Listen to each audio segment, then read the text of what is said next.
मेरी भी पढ़ दो जरा।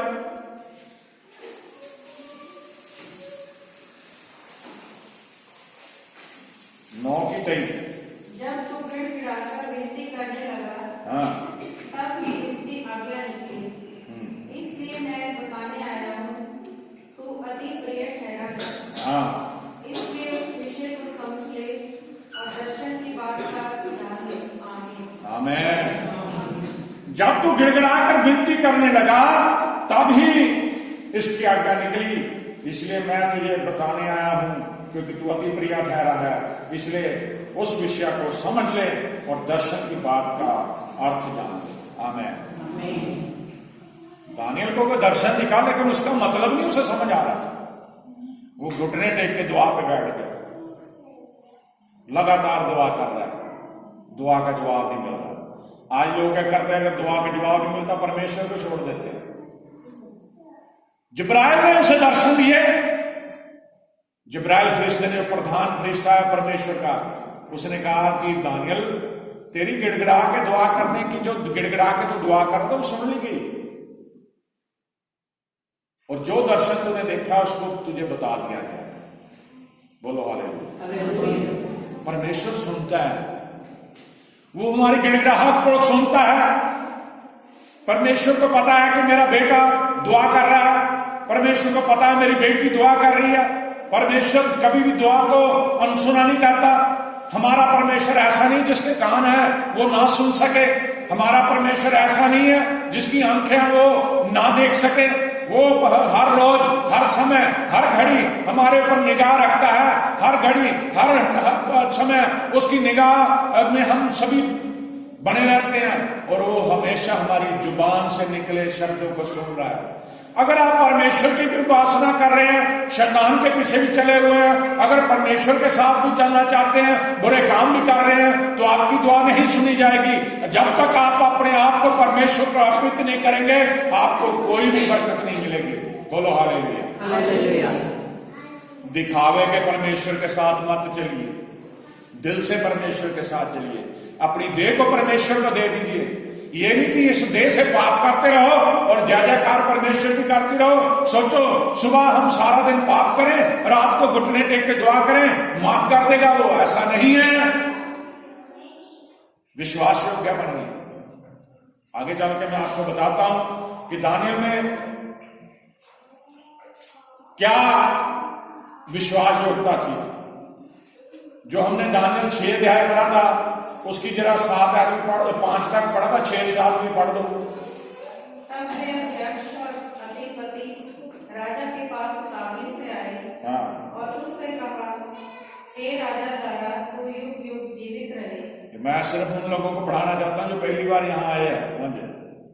राज्य के सारे अध्यक्षों ने और हाकिमों, अधिपतियों, न्यायियों और गवर्नरों ने भी आपस में सहमति की है कि राजा ऐसी आज्ञा दे और ऐसी कड़ी आज्ञा निकाले कि 30 दिन तक जो कोई, हे राजा, 30 दिन तक, 1 महीने तक, हाँ जी, तुझे छोड़ किसी और मनुष्य या देवता से विनती करे, राजा ने छाड़ के किसी भी मनुष्य की या देवता की पूजा करे, वे सिंहों की मान में डाल दिया जाए। आमीन। शेरों के पिंजरे में पा दो, शेरों की मान में डाल दिया जाए।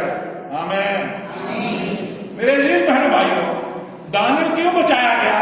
क्योंकि उसमें 3 बातें थी, उसे गौर करें। पहली, वो विश्वास योग्य था, ईमानदार था परमेश्वर के प्रति। दूसरी, वो दोष रहता, कोई काम ऐसा नहीं करता था जो मैंने आपको 5 में आया तुम्हें पढ़ के सुना, उसमें कोई दोष नहीं था। तीसरा, वो लापरवाह रहता। हम लापरवाही करते हैं, कभी दुआ कर ली, कभी नहीं करी। शैतान हम पे हमले कर रहा है, परमेश्वर को हम पूछते बुलाते ही नहीं है, परमेश्वर से बोलते नहीं है, उसका नाम लेके शैतान को डांटते नहीं है।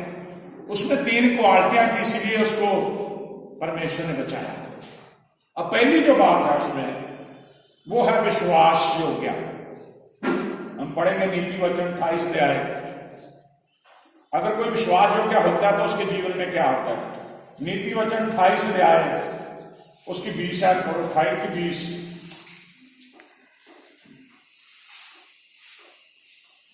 सच्चे मनुष्य पर बहुत आशीर्वाद होते रहते हैं। ये देखो मेरे बहनों भाइयों, मैंने नहीं लिखा, यहां लिखा सच्चे मनुष्य पर बहुत आशीर्वाद होते रहते हैं। किधर? परमेश्वर के। सच्चे मनुष्य पर बहुत सारे आशीर्वाद होते रहते हैं। किसके होते रहते हैं? परमेश्वर के। हाँ जी। परंतु जो धनी होने में उतावली करता है वो निर्दोष नहीं ठहरता। जो सिर्फ पैसे के लिए, धनी होने के लिए दौड़ा भागा फिर रहा है कि मैं अमीर बन जाऊं, वो निर्दोष नहीं ठहरता। इसलिए बाइबल में लिखा है जहां तुम्हारा धन है वहां तुम्हारा मन भी लगा रहेगा। अगर कोई दौलत के पीछे भागा हुआ वो परमेश्वर को नहीं पा सकता। ये नहीं कि आपकी जरूरतें परमेश्वर पूरी नहीं करता। आप अपने आप को चेक करें, तीनों टाइम आपको खाना दे रहा परमेश्वर, अच्छा घर आपको दिया रहने के लिए, अच्छा परिवार दिया आपको रहने के लिए।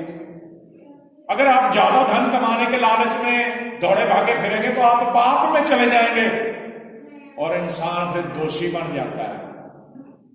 बोलो हालेलुया। यही शैतान ने इंसानों में डाला हुआ आज के युग में।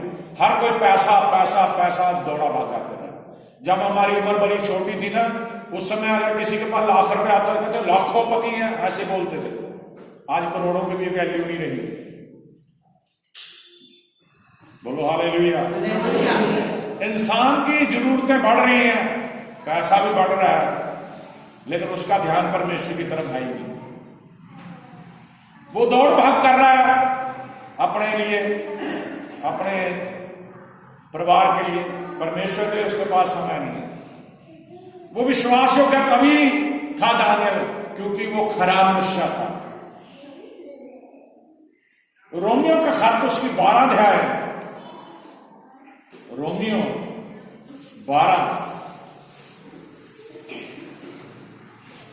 उसकी 1 और 2 आयत पढ़ो।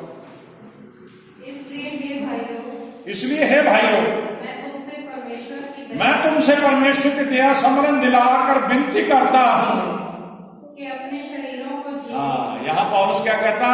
अपने शरीरों को जीवित और पवित्र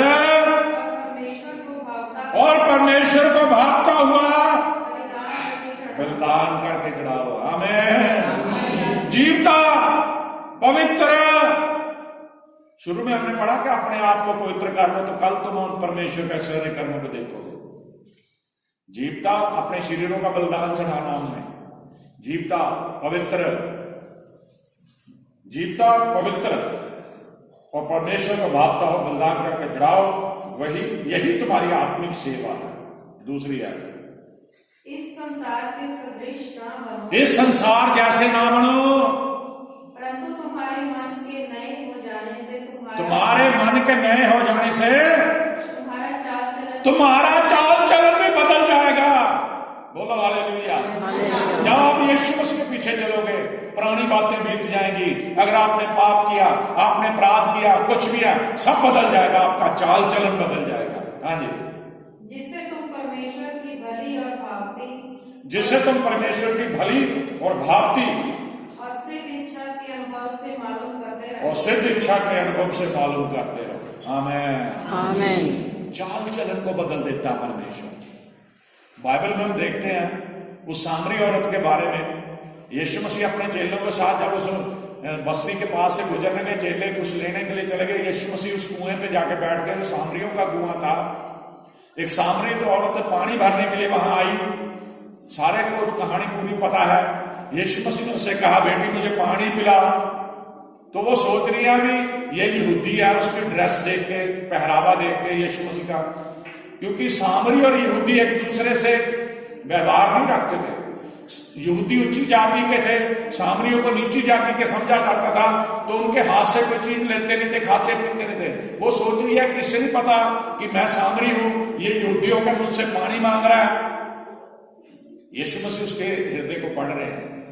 यीशु मसीह कह रहे, बेटे अगर तुम मुझसे पानी मांगती ना पीने के लिए, मैं तुझे वो जल देता जिसे पी के तुम्हें दोबारा प्यास ना कभी लगती।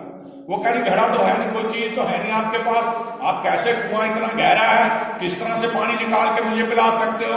वो नहीं समझी यीशु मसीह क्या कह रहे हैं। प्रभु यीशु मसीह ने कहा कि जो जल मैं पिला सकता हूं उसे पी के तुम फिर कभी प्यासे न हो। उसने जर्नली बात ली, कह रही ऐसा करो, आप मुझे पिला दो पानी। रोज रोज मैं घड़े उठा के लेके आती, मुझे प्यास ही नहीं लगी, मुझे पानी भरने की क्या जरूरत है? यीशु मसीह कह रहे जा अपने पति को लेके आ। अब देखिए यहां वो औरत डर गई, कह रही किसको ले, मेरा तो पति नहीं है।